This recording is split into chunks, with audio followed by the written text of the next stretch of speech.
boss. Pinuruhan ko naman eh. Kung napuruan nyo, di sana sa morgue isinugod, hindi sa ospital. The blood type of Adriana is B. They don't match. Hindi si Mr. Marciano ang ama ni Adriana. Nalaman ko nangangailangan siya ng dugo. Kaagad ko naisip na mag-donate. Naku, buti na lang. Naisip mo. Kasi pareho kayo ng blood type.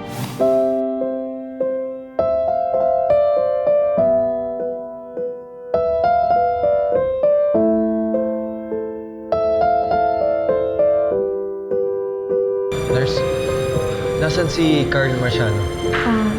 Nasa ICU pa ho, sir. Hindi pa po pwede ang visitors.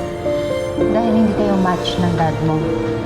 Mabuti na lang at may ibang nag-donate ng dugo ngayong gabi. Kamusta na ang lagay niya? Sinasalina na ho siya ng dugo. May nag-donate po na kamatch ni Mr. Marciano. Saan ba ako pwedeng mag-antay dito? Kasi gusto ko ma-check lagi yung lagay niya. May cafeteria ho tayo, 24 hours na ilong. Tayo ang magka-match. Mom, natatakot ako. Ayoko may masamang mangyari kay Daddy. Ayoko mawala siya.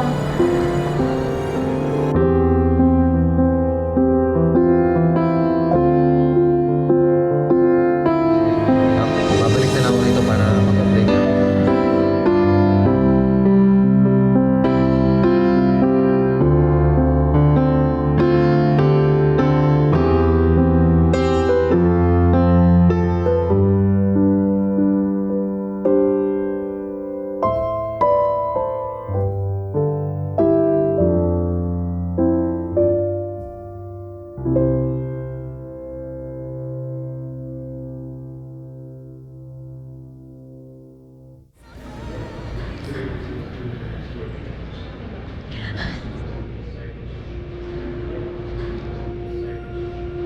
You came.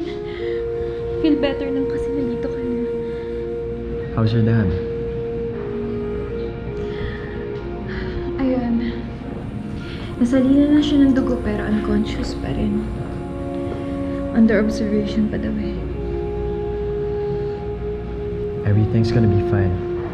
I promise. Sana nga. Sana nga, Stefan. Alam mo, sabi ko nga sa dad ko. Dad. Dad, huwag kang mag-give up. Lumaban ka. Hindi ko kaya mawala siya. Ayoko. Ikaw at siya lang yung kakampi ko rito. Ayoko siya mawala. Alam ko kung ano ang nararamdaman mo.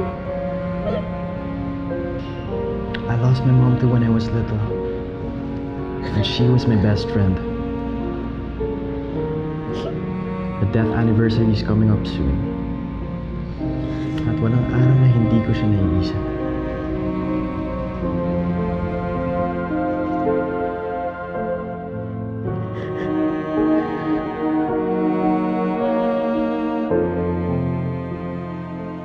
Mama, what brings you here? Well, the last time I checked, I know I was a major stockholder of this company. I'm sorry, Mama. Wala naman akong ibang ibig sabihin. I was just expecting to see Natalia here. Natalia, your wife, she has been so busy nowadays. That's why I came here. To make sure na hindi niya napapabaya ang clinic. Busy? With what? I think she suspects na buhay pa ang anak nila ni Carl.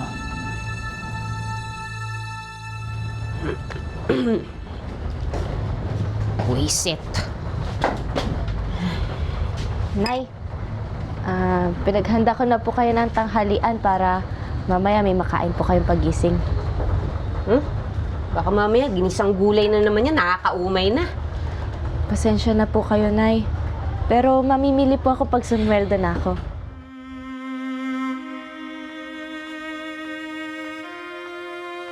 Oh, bakit parang ang laki ng problema mo dyan?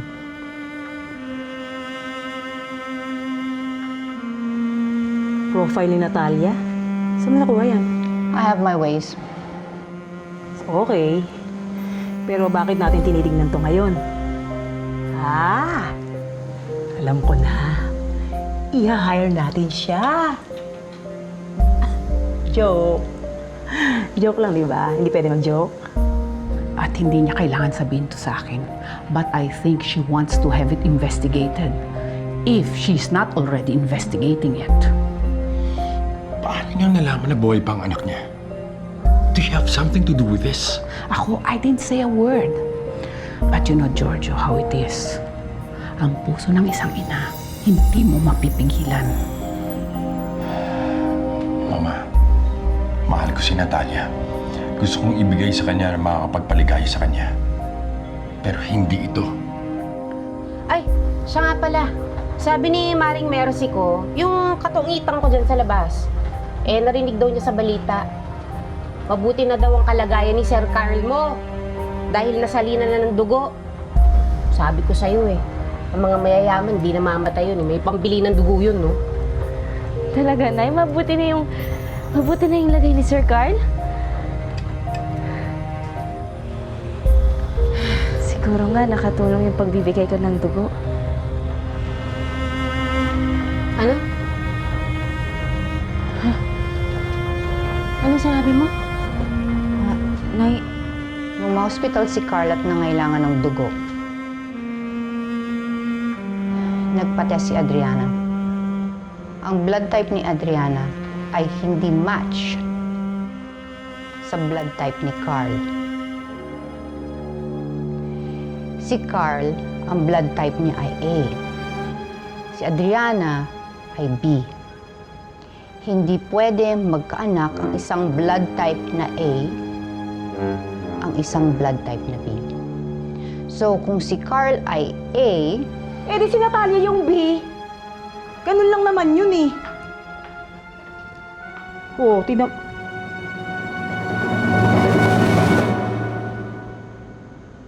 Type O si Natalia. Paano nangyari yun? Kagabi po, nagpunta po ako ng hospital. Hindi ko naman po alam na magmamatch yung dugo namin ni Sir Carl.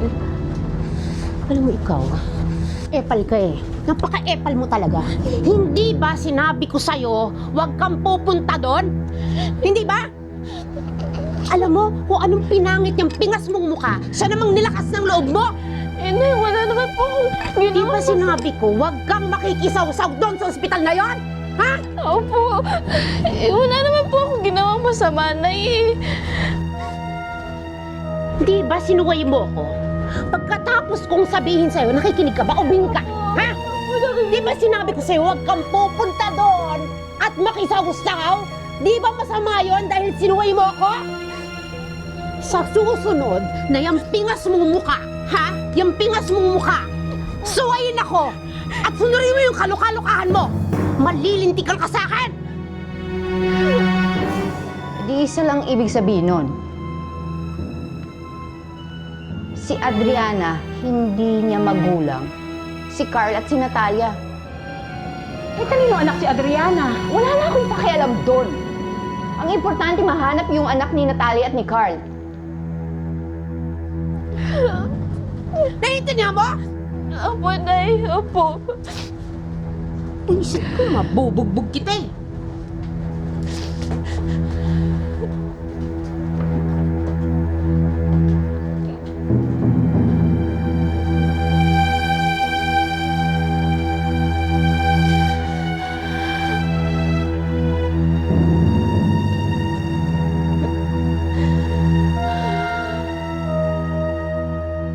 Bakit hindi mo puntahan yung taong nagpaampun sa'yo dati para malaman mo kung nasaan yung bata? Ayun na nga po ang gagawin ko. Mabuti na lang tinabi ko yung address nila sa file. Naku, kailangan mo matuntun agad kung nasaan yung bata. Kasi Pag naunahan ka ni Natalia, lagot ka.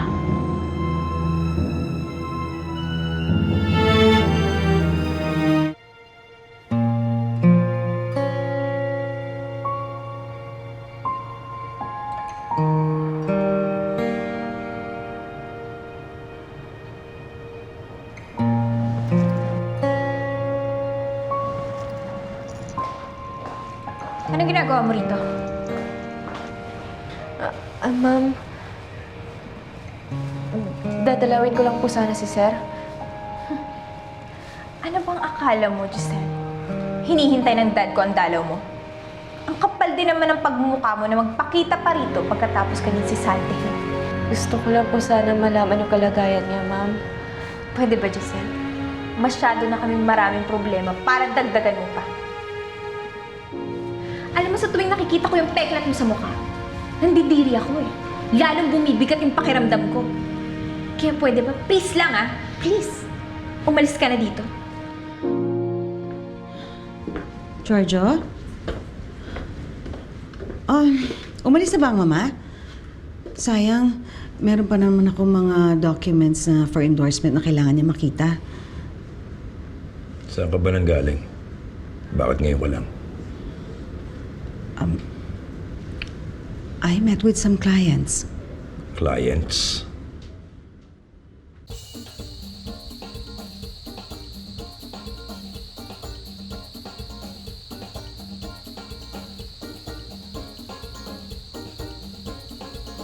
Ang shoulders, ang strong.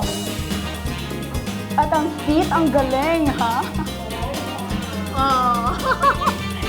Mga amiga, hindi ako nagsisisi sa referral niyo kay Franco. He's the best I ever had.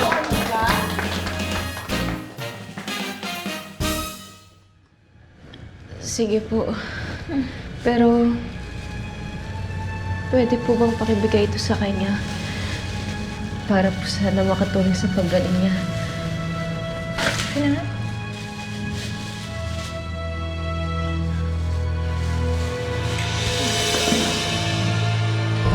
Sorry, Giselle. Pero hindi kasi kumakain ng ganyang pagkain ng dad ko.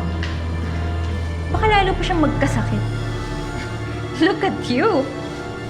Para kang hayop na namumulot ng pagkain sa lupa. Nakakadiri. So ano pang hinihintay mo?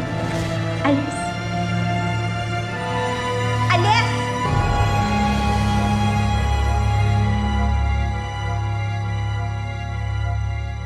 Georgia, please. Ayoko ng away. Baka naman nakipagkita ka kay Carl. Bakit naman ako makikipagkita sa kanya? Please, don't be paranoid. Sana nagsasabi ka ng totoo. Baka nakakalimutan mo. Asawa mo.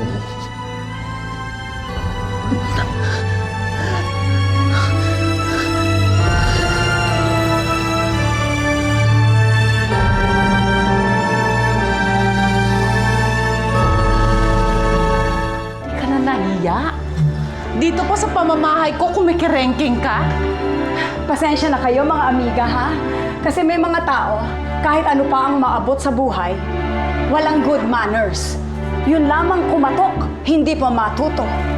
Tok, tok, tok, bakulaw, pasok. And you? You are the epitome of right manners and good conduct?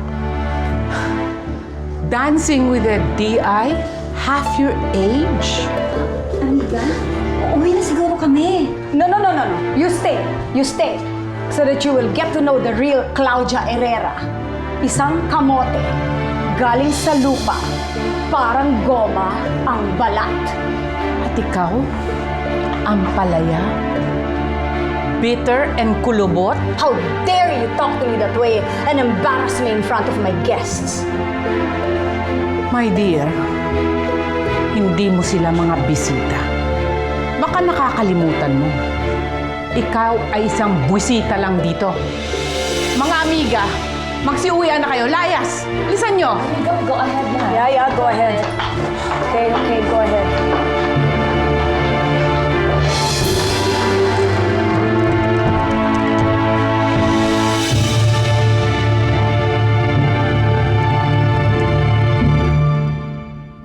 mga lola, iligpit na natin na. Aakyat na tayo sa taas.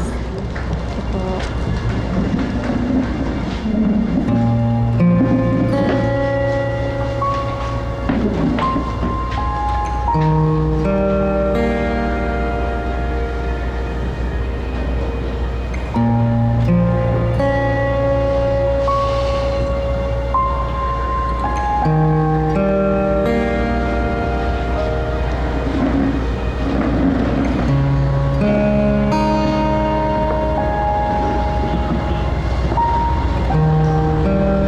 Lo, ba't ho wala kayong kalaro?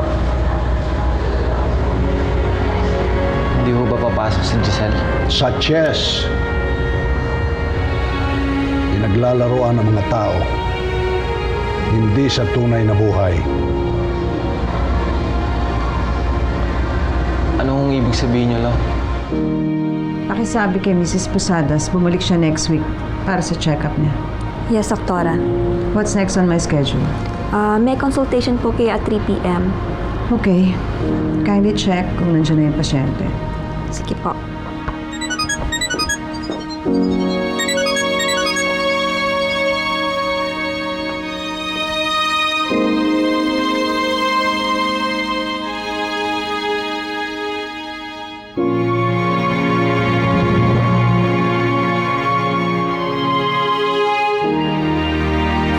Mailabas namin ang katawan mo sa kotse. Biglang sumabog ang kotse. Sino kasama ka naman? Si Oscar, yung family driver natin.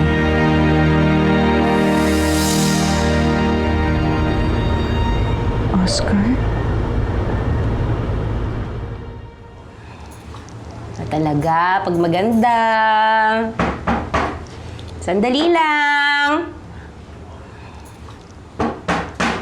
Sandali! Anak ng toko, sinabi ng sandali lang. Masyado namang... Ay, nako! Hindi makapag-intay! Ay!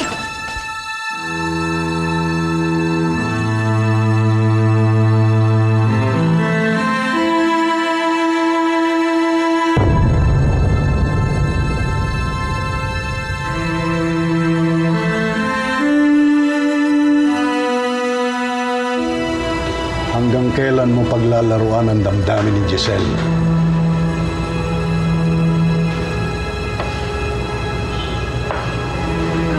Lo, hindi ko ho pinaglalaroan yung damdamin ni Giselle. Hindi ko yung magagawa sa kanya. Hindi ko siya kayang saktan. Magkaibigan ho kami. Kung kaibigan ang turing mo sa kanya, mas lalong masakit yun. Dahil umiibig siya sa'yo.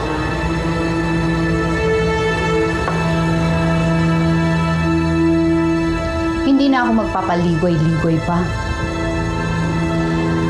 Ako si Paulina Valdez. Asawa ko si Carl Marciano. Inampun namin si Adriana sa asawa mo. Ang sinabi ni Oscar sa amin, si Adriana ay anak ni Carl. Pero hindi naman pala totoo. At nagsinungaling siya.